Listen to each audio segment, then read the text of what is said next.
Hello, jovens, Prof. Deis Lima na área, para nossa aula de revisão geral, nossa aula de número 53 da unidade 3, e nós vamos fazer aí uma revisão do que nós vimos na nossa unidade. Vamos lá? Então, jovens, olha só o que nós vamos revisar aqui, ó. Força magnética, força eletromotriz, indução eletromagnética e também um pouco aí de física nuclear. E para a gente começar, lá na nossa aula de número 37, falamos a parte 1 de força magnética. Vimos aí a força magnética que age sobre cargas elétricas em campo magnético uniforme, movimento de uma carga elétrica em um campo magnético uniforme, e esses casos aqui, lembrando que esses casos, jovens, é a questão do posicionamento, tá? Dessa partícula dentro do campo, e esse posicionamento está relacionado à direção e sentido, certo? Então, quando a gente olha aqui a força magnética sobre cargas elétricas em um campo magnético que é uniforme, certo? Então, nós temos aqui o campo magnético, tá? Você tem a carga, lembrando que a carga, ela já tem, né, pessoal, também um campo elétrico, certo? Então, quando tu tem uma carga dentro do campo magnético, a gente tem uma interação de campos, tá? Essa interação é chamada de força, e a força, como nós podemos ver aqui na nossa segunda figura, jovens, ela vai ser sempre perpendicular ao campo. Então, se o teu campo está aqui, ó, nessa direção, a força é perpendicular, formando um ângulo de 90 graus, e a velocidade vai depender o que? A velocidade vai mostrar justamente a direção, né, de propagação dessa carga aí dentro desse campo, ok? E lembrando, quando a gente acha aqui, pessoal, essa velocidade, quando você quer encontrar a força, o que você vai fazer? Você precisa do valor do campo que essa carga está, tu precisa do valor da carga, e você precisa dessa velocidade, tá certo?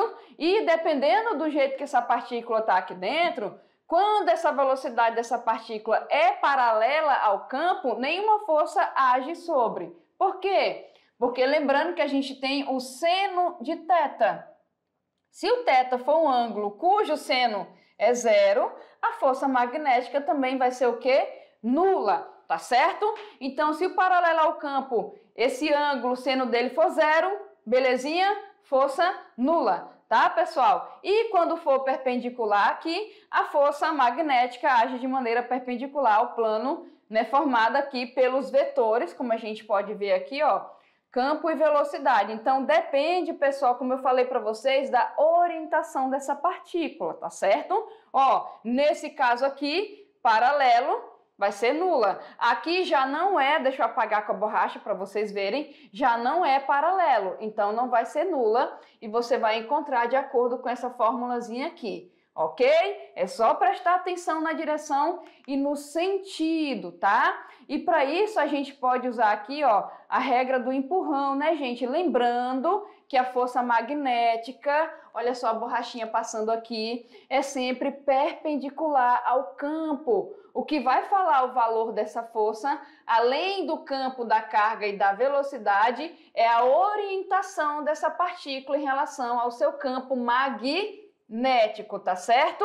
Se o ângulo formado aqui, o seno dele for zero, a força é nula. Se não, a força tem um valor que você pode encontrar através dessa fórmulazinha aqui. Belezinha? Entendido isso? Lembrando aqui, pessoal, dos casos, tá? Primeiro caso, velocidade da partícula, ou seja, a partícula é paralela ao campo. Nesse caso aqui do paralelo, como eu falei para vocês, por que vai ser nula? Porque, pessoal, quando é paralelo, o ângulo formado entre o deslocamento da partícula e as linhas de campo é nulo, certo? É zero. O seno desse ângulo zero é zero, então se você jogar naquela formulazinha lá, ó, que é essa daqui, ó, QVB aqui, ó, ou BQV, ou se você quiser decorar, né, você pode colocar aqui, ó, QVB seno de θ, tá certo?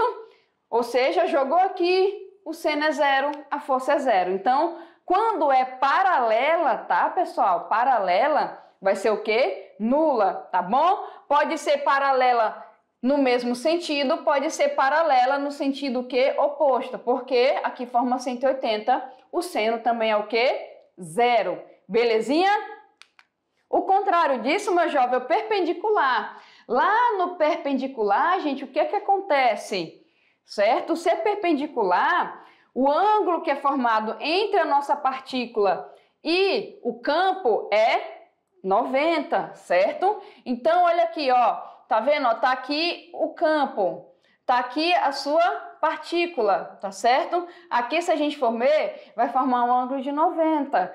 O seno, gente, desse ângulo, que é o seno, no caso aí, de 90, não vai ser mais zero, né? Vai ser 1. Então, tu fala aqui, ó, que a força magnética, né, máxima, né, gente, é quando tu tem 90. E diferente disso, professora, diferente disso, pessoal, são os ângulos que estão entre 0 e 90. Aí você vai ter o seno deles, a força não vai ser nula, certo? Mas ela é nula quando esse ângulo é 0 ou 180, que a gente fala que é o paralelo, tá certo? E máxima quando é o perpendicular, tá?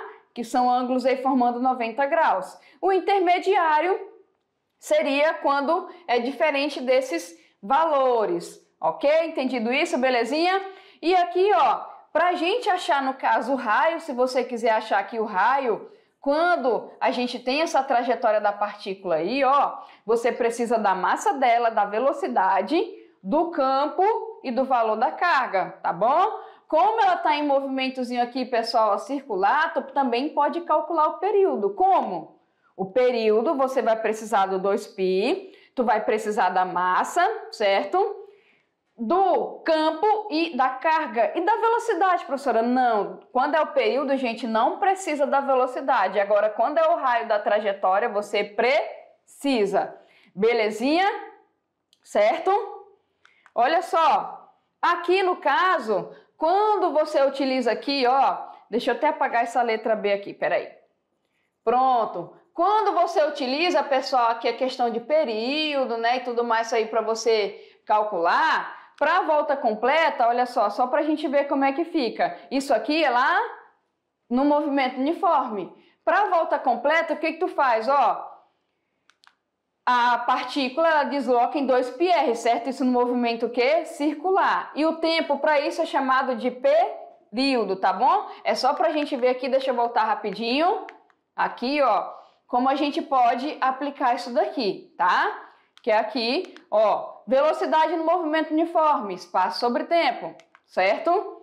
O espaço circular é 2πr, que é a circunferência. O tempo a gente chama de período, tá bom? Belezinha? Então aqui, olha só, se você for colocar aqui e substituir o nosso período aqui, tá? Olha só como é que fica. Aí você simplifica a velocidade e você vai chegar naquela formulazinha que nós colocamos anteriormente. E aqui é só para mostrar, pessoal, como é que fica, para mostrar que o período não depende da velocidade e sim o raio da trajetória, tá? E aqui, ó, o terceiro caso que eu falei para vocês, que não é 0 nem 180, também não é 90, a gente fala que é oblíquo, que é o inclinado, certo?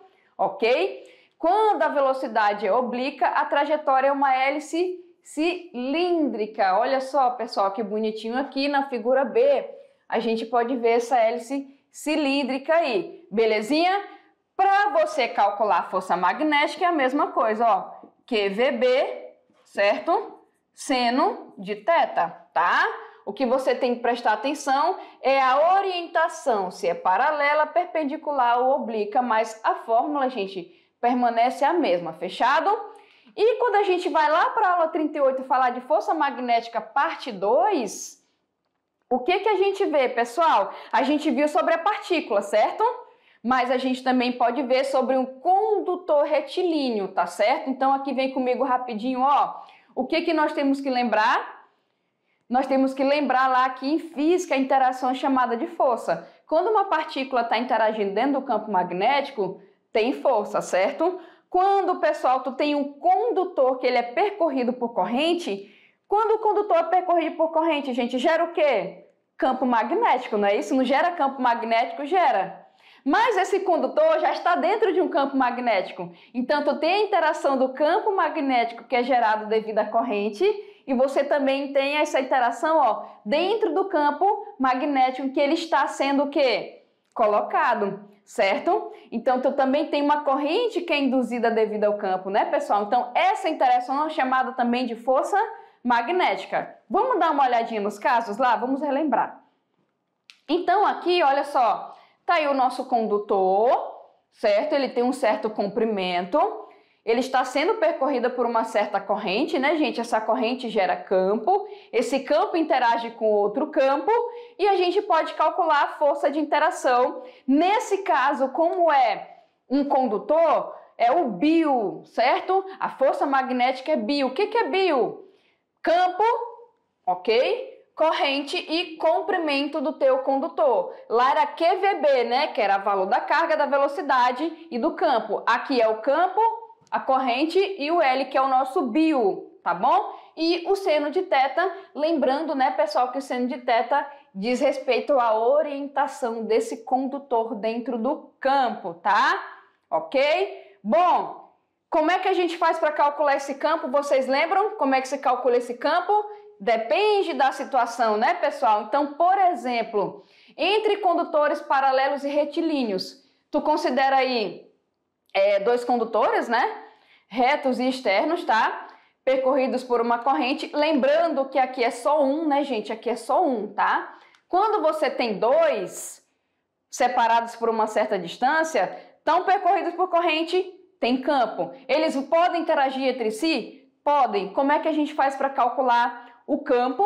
Nesse caso, o campo aqui, ó, tu precisa da constante de permissividade do meio, 2π, da corrente, da distância e do comprimento dele, tá certo? Quando você faz a força de interação entre esses dois condutores, porque eles estão sendo percorridos por corrente, tem campo, beleza? Ok? Como é que você faz para calcular essa força?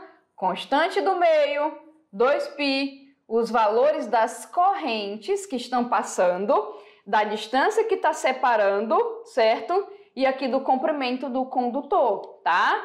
Em figura a gente vai ficar isso daqui, tá vendo? Olha só o que vai acontecer. Tá aqui, ó, o condutor está sendo percorrido por uma corrente, ele gera um campo em torno dele, tá certo? Esse campo vai induzir uma corrente nesse cara aqui, que também vai ser percorrido por uma corrente, então eles vão interagir. Então, tá aqui a distância que separa eles, beleza? E pela regra do empurrão, olha só, lembrando que essa força é sempre perpendicular ao campo, tá, gente? Belezinha? Beleza? Não vão esquecer disso daqui, ó. Quando a corrente no segundo condutor tá percorrendo o mesmo sentido da primeira, tu empurra, tá vendo o sentido da força? Olha só, quando tá no sentido oposto, você também empurra para fora. Aí você consegue ver como essa força está se comportando, e aqui os nossos condutores são bonitinhos e paralelos, belezinha? E aqui, ó, um desenho melhor de como fica essa força aí, ó. Aqui, ó, certo? Quando a gente colocou aqui nosso primeiro caso aqui, tá vendo a força de interação? Olha aqui, ó. Deixa eu apagar aqui para vocês verem rapidola, peraí. Olha aí. Pela lei da ação e reação, a gente tem o quê? Mesma intensidade, mas sentido oposto, tá aqui, certo? E aqui no outro a mesma coisa, né, gente? Ó, mesma intensidade, mas aqui, ó, sentidos opostos estão na mesma direção. E vocês podem ver que ela é sempre perpendicular ao campo, tá, pessoal? Belezinha? Bom, a gente falou lá o que acontece, né? A nossa barra, a nossa carga, a nossa barra está lá dentro do campo, está sendo percorrido por corrente, a gente tem essa interação. Pessoal, o que vai acontecer com as cargas que estão nessa barra condutora? Devido à força de interação, elas vão se separar pelas extremidades. E isso vai gerar uma diferença de potencial elétrico. Essa diferença de potencial a gente viu lá na aula 40, é chamada de força eletromotriz, tá, pessoal? Belezinha? Aqui só pra gente ver, ó, que o gerador de corrente alternada produz corrente elétrica a partir da energia mecânica, tá? Só para relembrar isso daí. E é possível imaginar a nossa vida sem, gente, eletricidade? Não é, não é? Isso aqui é só pra gente deixar o questionamento. Ó, o que eu falei para vocês? tu tem uma barra, a gente viu na carga, quando a carga de prova se desloca aí com uma certa velocidade dentro do campo magnético, ela fica sujeita a uma força de interação, né, pessoal? Isso nós já vimos. Essa força é perpendicular ao campo, beleza? Quando uma barra condutora se desloca através do campo magnético, ela vai ser polarizada justamente pelaquilo que eu falei para vocês, porque a gente tem uma corrente percorrendo aqui, ela vai gerar campo, esse campo interage com o campo em que ela está, certo? Essa interação é chamada de força, como nós vimos, e essa força vai fazer essa separação aqui, ó, de cargas, então você vai polarizar isso daqui, e essa polarização vai gerar o quê? Uma DDP, que é chamada de força eletromotriz, tá certo? Belezinha, pessoal? E essa barra aqui em movimento serve, por exemplo, como acumulador de energia para portadores de cargas como pilha, tá? E aqui só para a gente ver, ó, como seria um aparato, né, gente? Tá aqui a corrente percorrendo, essa barra tá no campo, certo? Interação, e aqui a gente pode ver através de um galvanômetro como mede. Belezinha, pessoal? Bom, e aqui a gente também tem uma corrente induzida devido ao campo, e quem estudou isso, quem foi o cara? Faraday, né, pessoal? Então, Faraday, ele vem falar da indução eletromagnética que surge em circuito como aqueles colocados anteriormente, e ele fala que é justamente um fenômeno relacionado ao aparecimento de uma corrente elétrica em um condutor que está justamente dentro do campo quando essa corrente passa esse condutor. Belezinha? E na versão mais difundida da lei, a gente tem o seguinte: a força eletromotriz induzida em qualquer circuito fechado, aqui a força eletromotriz, é igual ao negativo da variação do fluxo magnético com o tempo na área desse condutor. Ó, lembrando aqui, lembra, nós vimos isso em aula, né, gente? Tá aqui o nosso condutor, tá aqui o nosso ímã com campo. Então, ó, a gente tem que ter o quê, pessoal, para ter força eletromotriz? Para a gente ver corrente aqui no galvanômetro? Movimento relativo, certo? Ou movimento do campo em relação à fonte, ou movimento da fonte em relação ao campo. Afastamento, aproximação. Afastamento, aproximação. Mudança também de área também serve, tem que ter movimento, tá, pessoal? Belezinha? Ou seja, tem que ter variação de alguma coisa, ok? Como é que tu faz para variar isso daí? Tu coloca o posicionamento, certo? Se ele vai ser posicionado paralelo, se ele vai ser posicionado de maneira oblíqua ou de maneira perpendicular, tá bom? O importante é o quê? Que tem que passar fluxo de campo. Se não passar, se não tem variação, não vai ter força eletromotriz, beleza? Então aqui, ó, observe que a área através do qual ocorre o fluxo varia conforme a espira se movimenta, né, gente? Quando a área aumenta, surge o quê? Uma corrente em determinado sentido. Quando a área diminui, vai ser no sentido contrário.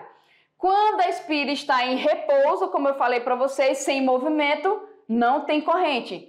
Tem que ter movimento, tá, pessoal? E aqui, ó, a gente pode observar, tem que ter, ó, tá vendo esse Vzinho? Esse Vzinho indica movimento da espira. Tem que ter movimento para ter o quê? Variação de fluxo, tá, gente? Para você ter força eletromotriz, tá? Para ter força eletromotriz aí, belezinha? Aqui é um φ, tá? Ficou feio, mas é um φ, tá, gente? Ok? Então, tem que estar passando, né, dentro aqui da superfície e tem que ter movimento. Professora, então se estiver em repouso, se for totalmente paralelo ao campo, vai passar? Não vai, tá, gente? A normal aqui, ó, a normal, certo? Imagine uma setinha apontando para fora, ela tem que ser o quê? Formar 90, certo? E tá em movimento, senão não vai ter. Belezinha? Entendido isso? E para fechar, pessoal, a gente falou um pouco aí de física nuclear, tá bom? Dentro lá da física nuclear, nós vimos que ela estuda as propriedades e interações dos núcleos atômicos e já puxa bastante para a mecânica quântica, né? Estuda também os mecanismos básicos das reações nucleares com nêutrons e outros núcleos. Daqui vem a questão das usinas nucleares, ok? A gente viu que a força nuclear fraca nesse caso, né? Produz o decaimento de um elétron emitido pelo núcleo e a forte ela vai manter, né, gente, partículas aí unidas, mesmo que tenham cargas elétricas iguais, tá? Lembrando que o núcleo atômico é constituído por prótons, que possuem carga elétrica positiva, e nêutrons, que possuem ambas as cargas elétricas, o que a torna neutra. Cada próton do núcleo tenta afastar outro, mas devido à repulsão elétrica, mas vem aí a força nuclear forte e faz com que a gente tenha eles dois lá presos, né, pessoal? E juntinhos, belezinha? A partir disso aqui também estuda a parte de radioatividade, que ela pode ser natural, que é que se manifesta, né, nos elementos radioativos, como nos isótopos, né, que encontram aí na natureza, e a forçada, né, gente, que é artificial, que é aquela que é provocada por transformações aí nucleares, belezinha? Entendido isso? E aqui, ó, decaimento radioativo, né, gente? Aqui a gente já tem a parte perigosa, tá? Que é a radiação que é emitida quando o átomo aí se desintegra, né, gente? O que resulta na transformação, belezinha? O tempo dessa integração é chamado de quê? A gente tem aqui, ó, período de semidesintegração, tá? E aqui lembrando que os resíduos materiais compostos por elementos radioativos representam um grande risco à população, ok, pessoal? Uma vez que podem interagir com as nossas moléculas, né? E nós vimos até aulas aí sobre acidentes, né, pessoal, nucleares, né, de usinas e tudo mais, e nós vimos o quanto é importante ter esse trabalho, né, de descarte e esse cuidado. Belezinha? Fechou? Essa foi nossa aula de revisão e até mais!